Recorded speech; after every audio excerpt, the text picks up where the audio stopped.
And I'm here today to say a final thank you, Sister Rosa, for being a great woman who used your life to serve us all.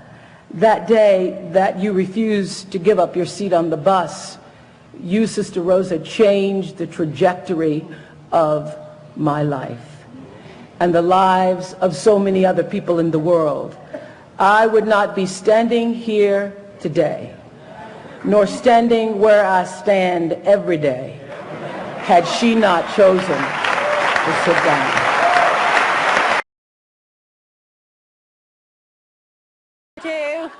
So Rosa's street, she's my big coffee drinking buddy, so we're just kind of down in it. We drink exactly the same thing at Starbucks, and so we're just sitting across from one another. She's both my girls are just mini-me.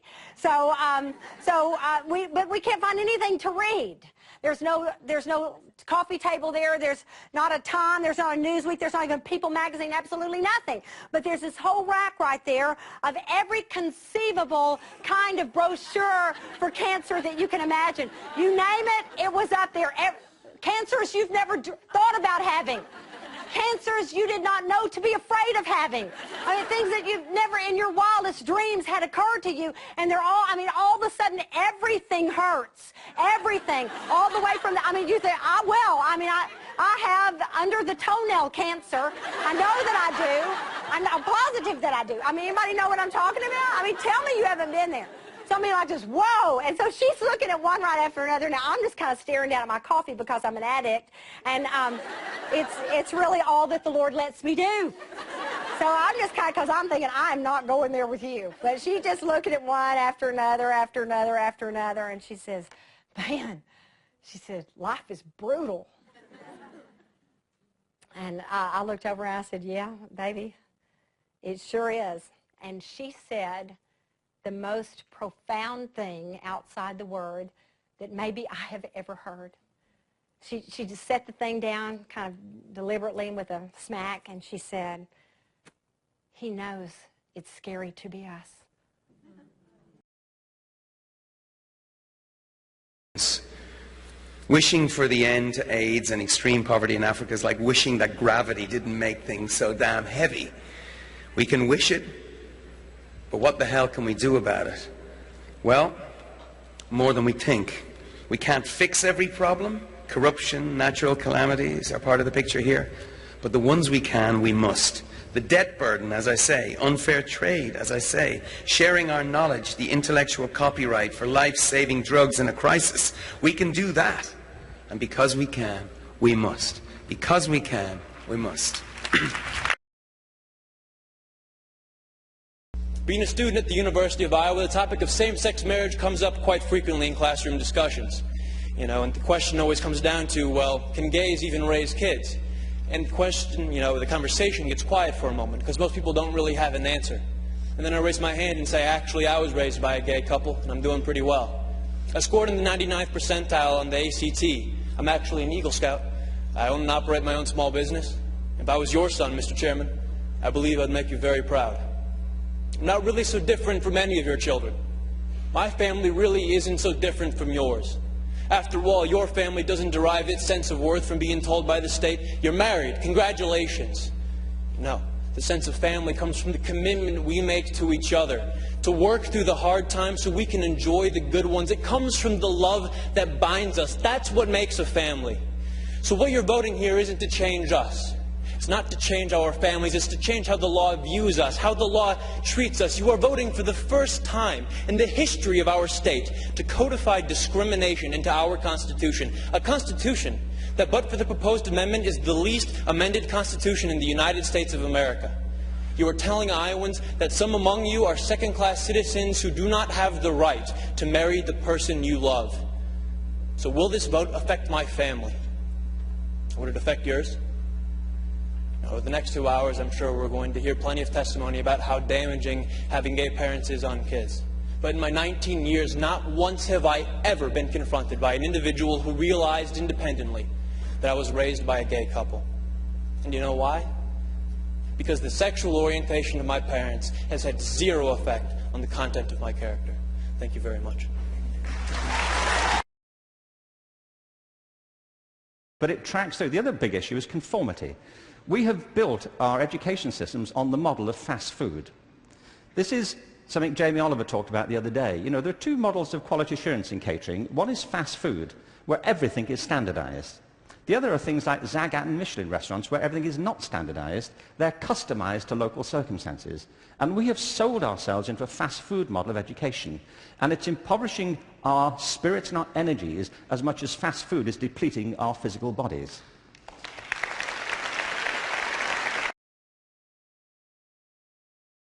You must grow. We all know the answer here. If you don't grow, you what? If a relationship's not growing, if a business is not growing, if you're not growing, it doesn't matter how much money you have, how many friends you have, how many people love you, you feel like hell. And the reason we grow, I believe, is so we have something to give of value. Because the sixth need is to contribute beyond ourselves. Because we all know, corny as it sounds, the secret of living is giving. We all know life's not about me, it's about we. This culture knows that. This room knows that. And it's exciting. When you see Nicholas up here talking about his $100 computer, the most passionate, exciting thing is here's a genius, but he's got a calling now. You can feel the difference in him. And it's beautiful. And that calling can touch other people. In my own life, my life was touched because when I was 11 years old, Thanksgiving, no money, no food, and we're not going to starve, but my father was totally messed up. My mom was letting him know how bad he messed up. And somebody came to the door and delivered food. My father made three decisions. I know what they were briefly. His focus was, this is charity. What does it mean? I'm worthless. What do I got to do? Leave my family, which he did. At the time, one of the most painful experiences of life. My three decisions gave me a different path. I said, focus on, there's food, what a concept. You know? Second, but this is what changed my life. This is what shaped me as a human being. Somebody's gift. I don't even know who it is. I thought, my father always said, no one gives a shit. And all of a sudden, somebody I don't know, they're not asking for it, this is giving our family food, looking out for us. It made me believe this. What does it mean? That strangers care. And what that made me decide is if strangers care about me and my family, I care about them. What am I going to do? I'm going to do something to make a difference. So when I was 17, I went out one day on Thanksgiving. It was my target for years, have enough money to feed 2 families. Most fun thing I ever did in my life, most moving. Then next year I did 4. And I didn't tell anybody what I was doing. Next year, 8. I wasn't doing it for brownie points, but after 8, I thought, shit, I could use some help. So sure enough, I went out, and what did I do? I got my friends involved, and I grew companies, and then I got 11 companies, and I built the foundation. Now, 18 years later, I'm proud to tell you, last year we fed 2 million people in 35 countries through our foundation, all during the holidays, Thanksgiving, Christmas, in all the different countries around the world. It's been fantastic.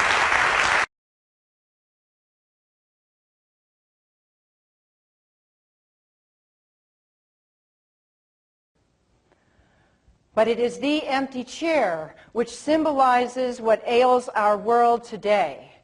As we now consider all the empty chairs in our lives, we don't need to be an alcoholic or a drug addict to have that empty chair story, right? Because as you and I know, it takes courage to assume our chairs at the table of life.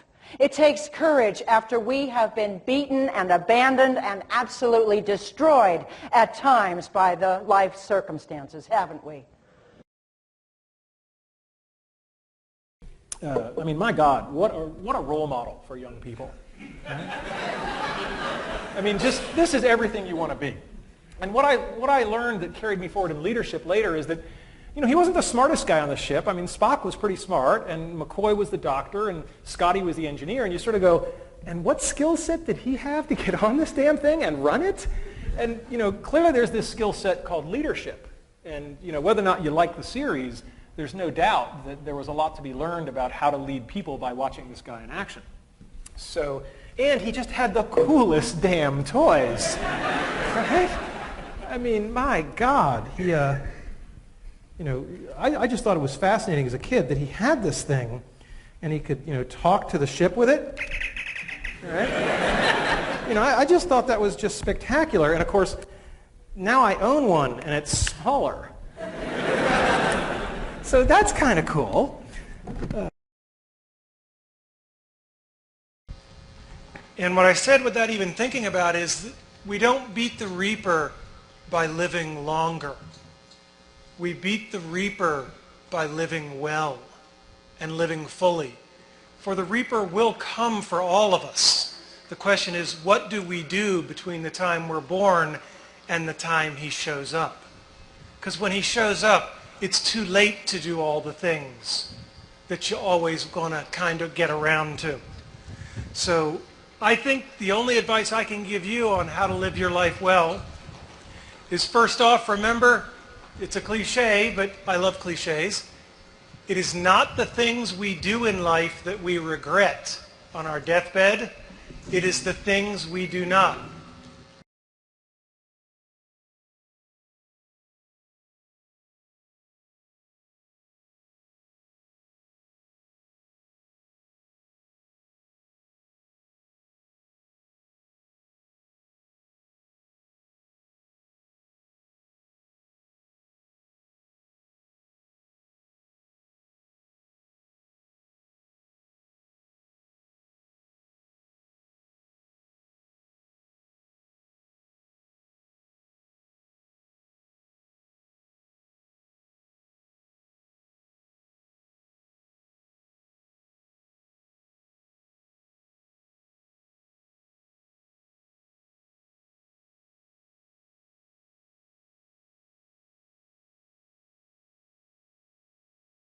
Drive like that?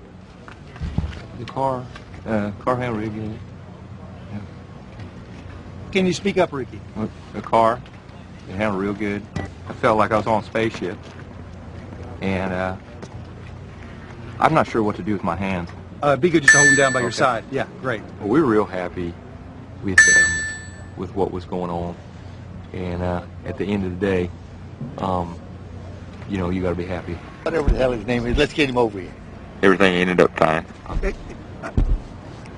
Yeah, okay, everything was fine. Thanks. Great job, Ricky. Good job in the car. Ricky Bobby, a force to be reckoned with possibly in the near future.